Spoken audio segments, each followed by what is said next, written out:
Okay, recording start.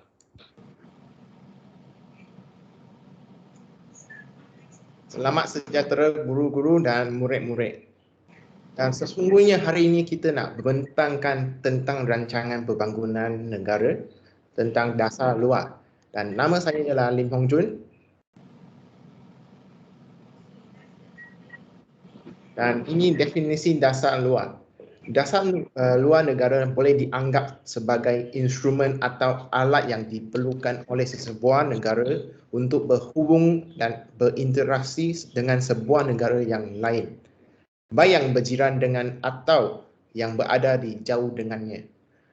Melalui dasar luar negara, kita menyatakan pendirian kita berhubung dengan sesuatu isu yang berlaku di sempadan negara kita, maupun negara lain yang jauh dari segi kedudukan geografi dalam hubungan antarabangsa. Dalam sistem berhubungan antarabangsa akan membentukkan dasar luar negara. Juga perlu mengambil kira dasar luar negara atau sikap negara-negara lain. Dasar luar negara berubah mengikut senario politik antarabangsa. Dan objektif utama dasar-dasar luar negara, yang pertama ialah menjaga kedaulatan Malaysia, yang kedua ialah memumpukan hubungan yang baik, ketiga ialah mempertahankan dan memajukan kepentingan Malaysia, keempat ialah melindungi kepentingan nasional, kelima ialah mempertahankan kemerdekaan, keenam ialah menangani kepentingan dan cabaran politik. Next. Dan prinsip dasar luar negara, menyelesaikan masalah meneruskan rundingan. Kedua ialah hidup bersama secara aman dan harmoni. Ketiga ialah memperjuangkan hak untuk setiap negara. Antara dasar-dasar luar, yang pertama ialah ASEAN, kedua ialah OIC, ketiga ialah pandang ke timur.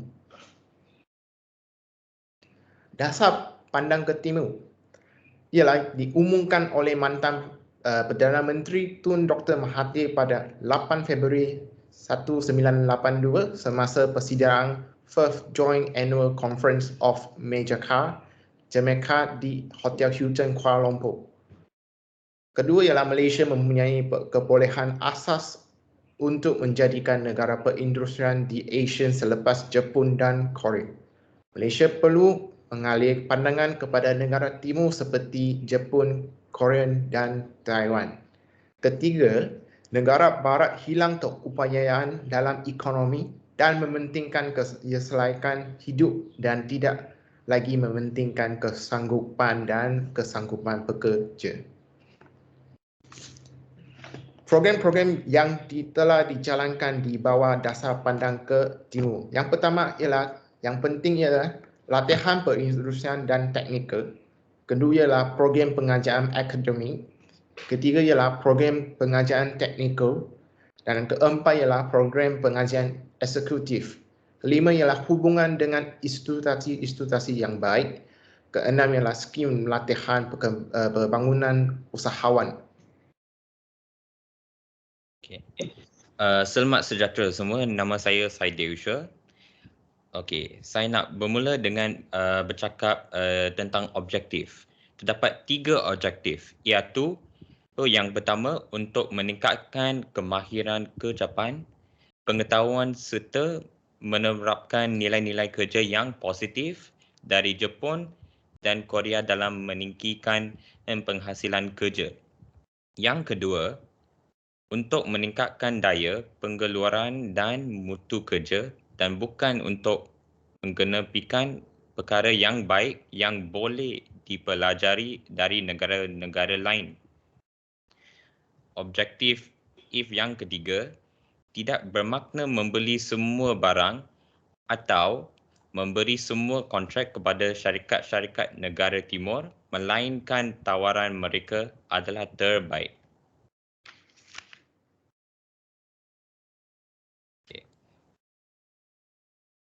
Tun Mahathir dan Dasar Luar Malaysia kepada 1981 ke 2003.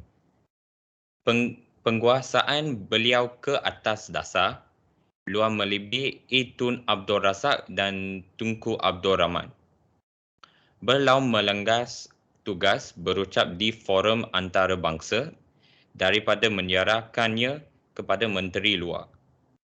Dasar yang tidak mengkibilatkan Barat, beliau bersifat anti-kolonial tetapi real politik.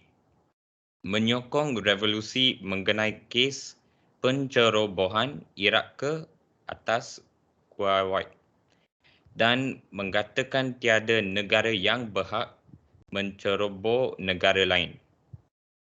Berani mengecam Barat dengan gagasan yang radikal, mengartikulasikan kepentingan negara-negara membangunkan agar menjadi kelompok negara yang pendangangannya diambili kiranya diarana antarabangsa.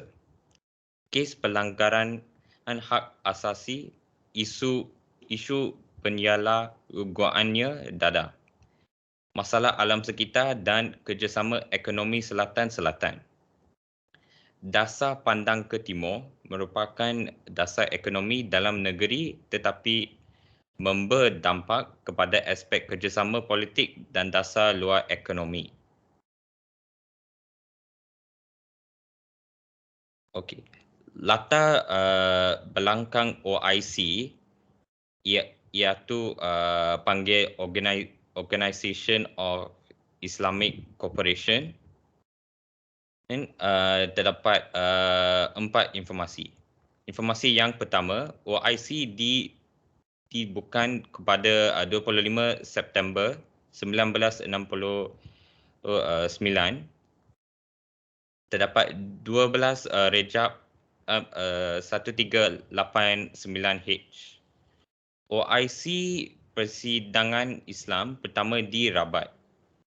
Yang ketiga, OIC tertubuhnya disebabkan puak. Yang keempat, terakhir, Zionis membuat serangan ke atas Masjid AQSA.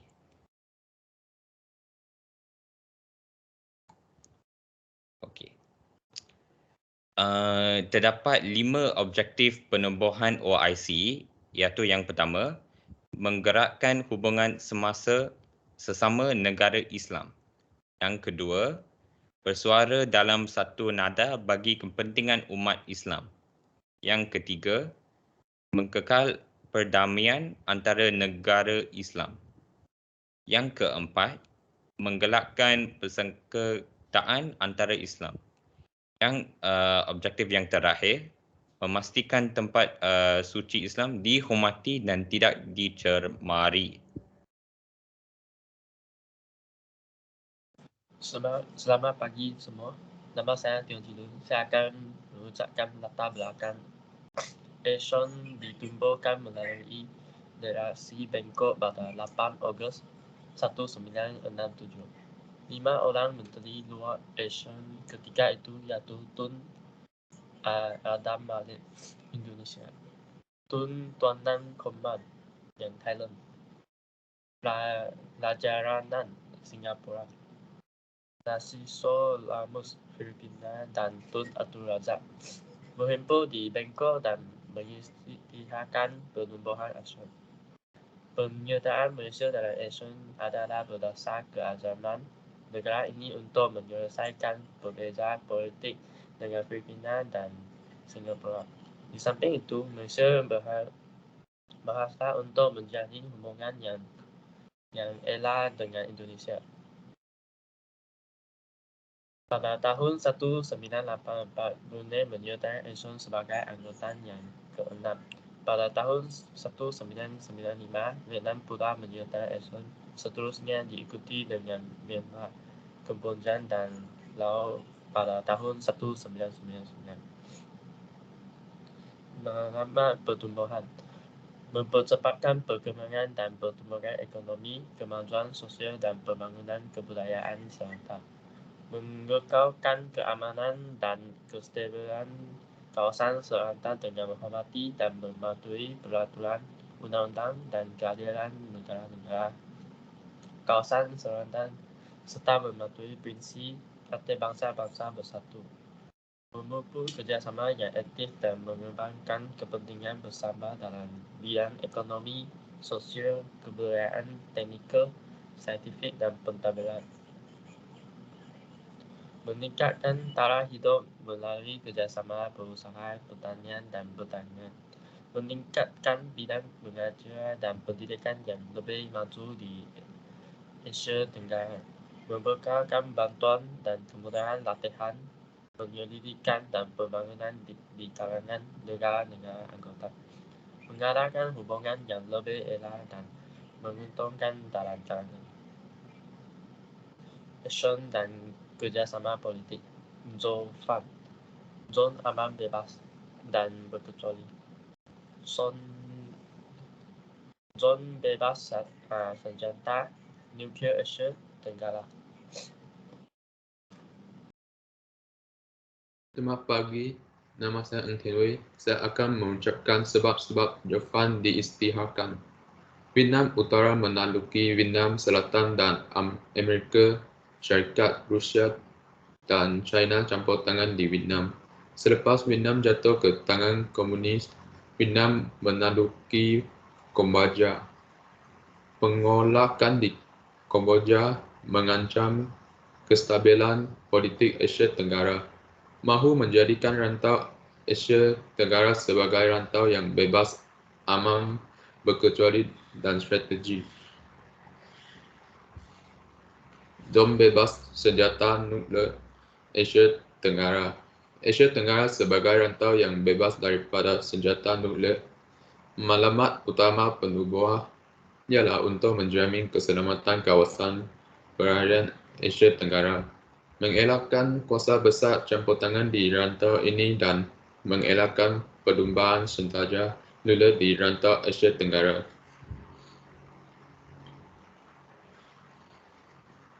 Action dan kerjasama ekonomi. Peraturan perdagangan istimewa mengalahkan perdagangan intra-Asia melalui syarat perdagangan yang istimewa, menjalankan beberapa projek perindustrian, menubuhkan kawasan perdagangan bebas Asia. Kejayaan Asia. Masalah pelayaran Vietnam berjaya disuarakan dalam forum antarabangsa Anggota Pertubuhan Bangsa-Bangsa Bersatu, menubuhkan Majlis Bahasa Brunei Darussalam Indonesia, Malaysia untuk mengembangkan bahasa Melayu dan meningkatkan semangat persaudaraan. Pertubuhan Menteri-Menteri Pendidikan Asia Tenggara mengadakan kerjasama dalam bidang pendidikan, mengadakan masyarakat Asia Eropah dan mengadakan kerjasama ekonomi, politik dan sosial antara Asia dan negara Eropah. Dalam deklarasi Hanoi 1998, Asia bekerjasama untuk mengawal AIDS dan penggunaan mata wang Asia. Sekian, terima kasih.